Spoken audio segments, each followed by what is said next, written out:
Nga non zela yo, au monde ko meka ki wana et pas janvier yaka.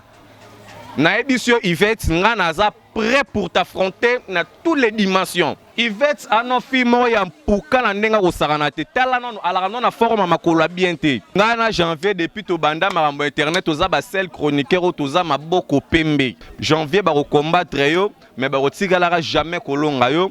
Tozo kende siko na procédure ya l'état comme elle se croit fort.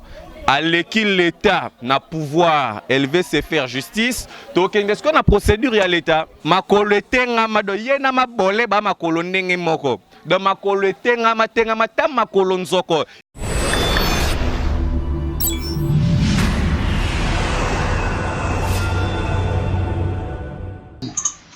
Oui, le plaisir est pour moi de savoir très nombreux à nous suivre toujours partout dans le monde entier à travers CL News TV, mon PPSIK, de Christelle Arose Mamouliranim de la presse congolaise.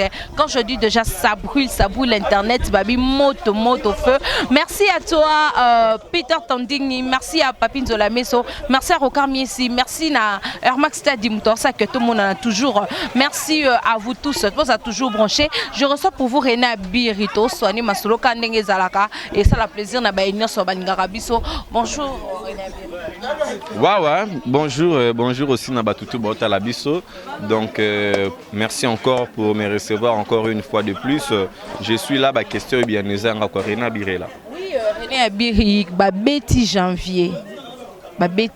Réaction à René Abiri Zanine par rapport. Voilà, réaction langezara que noté na sepelité na Atsuana. Au moni internet, ceux qui balobelent quelque chose et que on se sentir dérangé, on a la possibilité de remonter la justice ou qu'on se faire justice yo moroté. Et alors Yvette Kalombo, to banga ote posana no loroté premièrement, oye banana no te ozano danger te na kin awa mutaye bio ate. Tu es une fille d'abord qui a premièrement la médiocrité du corps, tu es d'abord bizarre ou non bien te. Mes options, tu dis que le rôle on est aux la teinture non bien, donc on longa danda on a notre soya au sentir ba dérangement. Mais y a non la crise il y a ba jetem ba dérangement ba linga kete ba déranger kete. A linga asale la janvier jalousie, c'est tout à fait normal. Janvier ba combattre yo, mais ba tigalara jamais kolonga yo. Tozo kende siko na procédure ya l'état comme elle se croit fort. À l'équilibre l'État n'a pouvoir, elle veut se faire justice. Donc est-ce qu'on a procédure à l'État? Voilà. L'État mais pas na yo ko finga la télévision ça bien René. Janvier finga raté, janvier depuis banam sur internet ça finga nani. Non, janvier dans la finga mututé na internet. Ngana janvier depuis to banda marambo internet oza ba sel chroniqueur toza maboko pembe. Ba tutu ba Holanda biso ba ebi maram na loba. Toza maboko pembe tout ce la kofinga mutu te tosala toujours musala na biso na ndenge moko kimia bino moko bozo mona bozo tala makambwe tala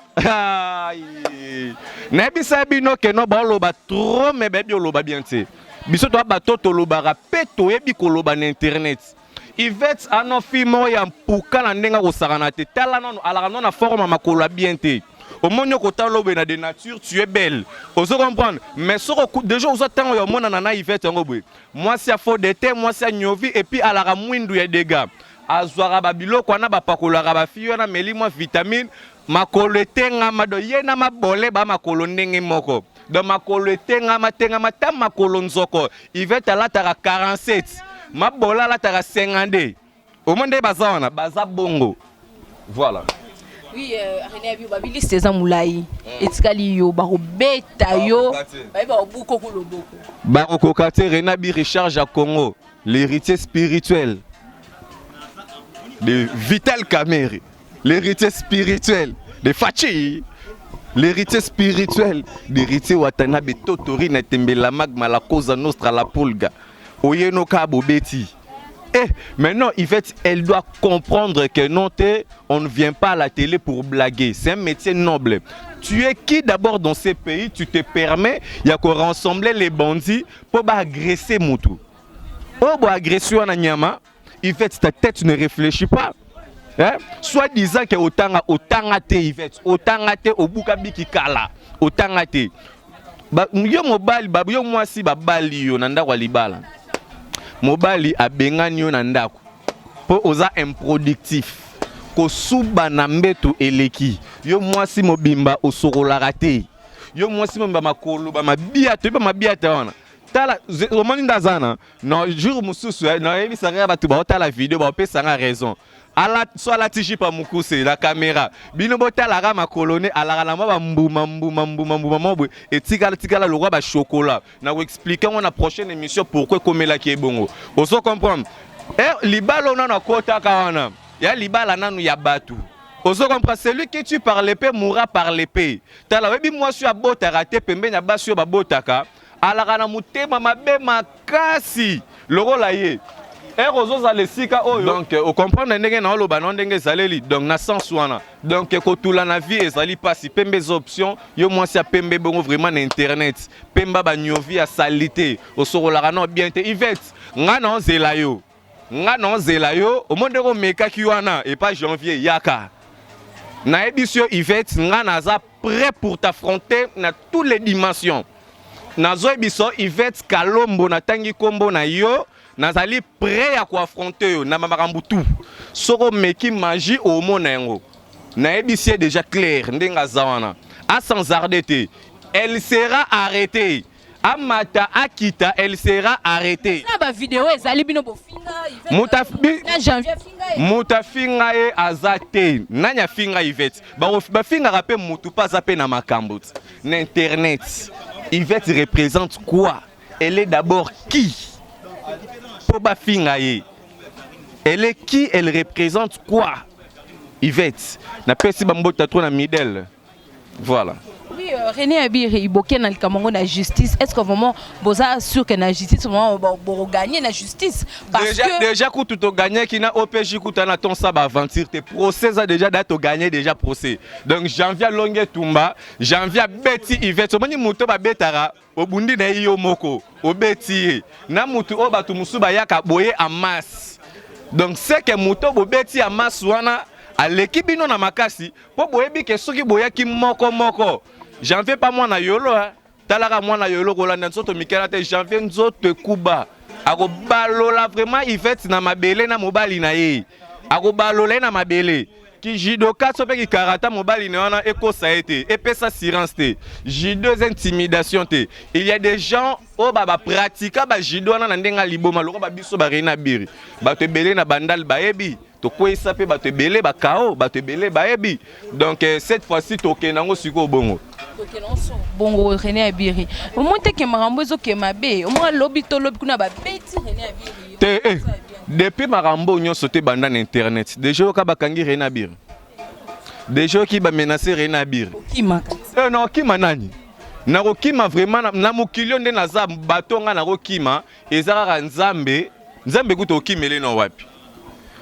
en deuxième position muto na kokima eza mama nanga na papa nanga soki na sale loko mo bina moni ke no te papa nanga koloba na parce que so papa nanga zo loba na même si azo conseiller na tangisa ma misu il parle des choses fortes là ozo comprendre mais yo kaka un individu moko boye ya musicien yo kaka emu yaka moko boye mutu mo be soit ya tina te na bangelela o na tina nini et bon siko ba charge à Karine pe bazali o banga bango te parce que bango bozala na bango de temps en temps oza ke ba na tricage te ba o triquer ba donc c'est-à-dire quoi prochainement à tapende tout ça l'émission mais ce n'est pas bon vraiment na niveau nanga kotu nanga ba question ya ba maramba ba na moko boeza vraiment moi propreté tout sauter sujet voilà tout changer sujet je n'ai pas de réponse par là donc voilà donc René Abiri nana mutapua nana kombo na Congo ozo comprendre ndenge lelo kabila longwa tiki pouvoir atiki kombo donc ndenge pe René Abiri aza donc ba mélange wana moi j'aime pas. Mais donc tu es prêt pour affronter Yvette? Je suis prêt. Abiri yoka o te Abiri babuka ke loboko aya moni ndenge zana babimele janvier na Kidiba et à tricage o basali janvier mais baya komeka ba comprendre pe que note ba okuta na pe ba comprendre que ba kokuta na pe mais Yvette ndenga zana à partir de maintenant bandala tsara lokolo na été aye bara déjà que non mobali na ye atie déjà mobali na ye na danger po bimelaka ba quelque part abimelaka ba quelque part awa atefia mwa mbali wana na danger keba mutabata ma lekio na maele keba ne vous enzardez pas voilà. Oui, René pour na mamu dans ceci là tout ça qui prochaine émission bike na lingi souma ba bêtise mais ba côté ba bi liste za moulai après janvier c'est René Abir après ainsi de suite. Voilà donc liste on en attend en côté. René Abir je fais ma vie non ça la ba non ça la émission nanga je n'ai pas le temps au fan na bando calculer ba bilobela ya batu moko boy songolo ou pakala je n'ai pas ce temps là donc je me suis fait concentrer na ba faire nanga baluka bato ko beta ba beta mais nga René Abir na atso Yvette a salé pas en janvier partout on a tokuta na Yvette azalaka na mobali na ye voilà d'abord beta ma bango mi balé en gros pour nga na la grossiste voilà. Mais c'est quoi René Abir pourquoi bino boza ba reconnaissance neti janvier aliananda kwa Karine Mokonzi a bokole pendant beaucoup de temps boina pourquoi pas peut-être que Karine peut azala pe reconnaissant envers janvier na bolamu op janvier salela bino kaka bolamu kaka o nanya salela bongo bolamu janvier salela kasa tanga bolamu atanga ngo yo siko bolamu la Karine nyo tangeli ya janvier vanda nanda kwa Karine Mokonzi e bongo yemoko mabole afanda nanda kwa batute depuis abotama afana na ndako batute ye moko mabole babokole na pote pa ya sœur na biso nani ya Myriam babokole kuna na ndako ya Myriam na Paris alakisi ya Myriam ingratitude siko reconnaissance ya nini bozali kozela par rapport à ça celui qui tue par l'épée mourra par l'épée voilà. Oui, merci beaucoup Hermas Tadidi. Donc émission on a ça émission ouvert pour changer façon de vivre et René Abir. Pourquoi à tout tiki mando que bat ba saka mando qui vient tenga René Abir na tika no mando qui te so que moninga na non faiblesse na jara ba garçon ou arikila non etumbate quand j'affronte et j'assume tout ce qui peut venir après ou avant na assumera yango ngamoro c'est ça l'homme. Ce que je dis est comme ça là. Nana temps ya négocier na mutu morote, nana temps ko bongisa na mutu morote. Et alors, na fandaki nanga moi kimia, non c'est concentré na maram nanga, ya par rapport ya mi ange mi démon, mais na moni ba mbendre ba linga ba sala logo la ndetika ba bunga. Ozo comprendre, mais Yvette ayeba keno lokola ana posa ya buzoba. To sunga esiko na buzoba. Et puis on va voir qui va finir par où. Voilà. Parce que c'est ce que foot a binombo c'est nous ba 20 euros, ba 20 dollars. Yoka non. Na niveau nanga. Nazana nous pauvreté, naza mendianté. Et je suis que c'est que je suis. Na onde nazale liboé. Mutu vraiment azwa mbongo na ye apesa René Abir afinga mutu to apesa janvier non. Nanu tika lo sale matelo kwana donc eza ba les on dit abat o bazaka ko loba eza na sens te envers nous ya na sens te biso ta ba responsable au fan no kabo leko bando finga mutu non loko ndeti depuis to bande mission to fingi na to fingi mutu te to lo bande ka ba vérité ozo comprendre voilà René Abir il changer mode de vie nayo. Mode de vie, qu'est-ce qui te fait pousser dire ça? Parce que quand Commonese a cité toujours ma bêtise. Mamba oui ranson nginda kia c'était toujours René Abir. Côté nginda côté René Abir. Et bon on a un problème na oui ranson. Nous on a problème na oui ranson par rapport à quoi? Aza star ngapé aza vedette ngapé naza vedette. Surtout ozala na ba problème par rapport ya quoi? Yé ayembaka ngana yembaka te ngana lobaka na micro. Nous ozala na problème na par rapport à quoi? Entre nous, dans un vraiment un collaborateur, dans un nini, un président, un président, un leader, un leader. Ana lupa on a ma campagne, on lupa on a banga moyo. Si vous bisanga. Ce que tu reçois n'est la nini. Toza ni ba voisin, ni loko to robenda ne la par rapport à quoi? Il est qui dans ces pays pour ngana que années na ba problème? Wana non permettre auto na saline bilo ninga na lobby nini na mabe c'est un mais moi aussi je suis un journaliste, je suis un grand journaliste dans ce pays. C'est quoi René Abir donc merci beaucoup Bozo Sandeni pour la baston à janvier.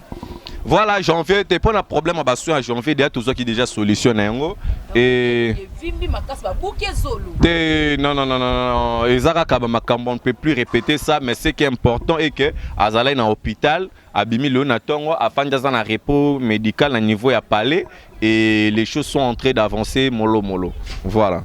Oui, donc merci non na banani balinga René Abiri pe ba deux pendant besoin de soutenir bino parce que ba bi bozasu na ba soutien te depuis bo finga Karine mokonzi bokoma musika bokonda bomona pas non ba soutien makasi ezali kokonda par rapport à kondo moninga benana santé mabe vraiment nga René Abiri ozo comprendre donc ba soutien zé makasi veut dire que babilo mususu balobara quelque part le malheur est bon, quelque part aussi séparation, je suis à la rappeler bien. Et alors, depuis tout Kabouana, vraiment, na Batouana, Rena Birina, j'ai fait soutien et il y a vraiment ma casse, maman Chantal Mampouya sans difficulté financière. Maman Fifi Luka, là, il y a Myriam, il y a Star. Oui, donc aussi, il y a appareil, Chandel, tout maman Paradis, Kilo à Londres, Paola Schengen, Cornelia Doussi, soutien, et Zali, qu'on s'achève toujours. Donc, il n'y a pas à dire. Merci. Merci beaucoup à Trône Willy Moucheni, le véritable code mondial. Merci beaucoup, c'est celui qu'on appelle Pongo Pontia que vient Nanga. Donc, mon théâtre, na batuto bolinga René Abiri, la bosse de Cornelia Doussia, Juventus, Philobo Lakissa, Triphasé, mère double, Chandel battant tout maman Paradis, Paola Schengen, Kilo à Londres, Boza Telme, Belo Bolinga René Abiri, Ngapé, non porté bino na cœur. Merci. Merci beaucoup. C'était là René Abiri. On est arrivé à la fin de notre émission. Propos tenir en gauche que son auteur, Kandelo Bamaka. Merci à vous, Peter Tondingi. Merci à toi. Merci à toi, Papine de la Messe de nous, notre papouche de la famille, quoi, comme on l'appelle souvent.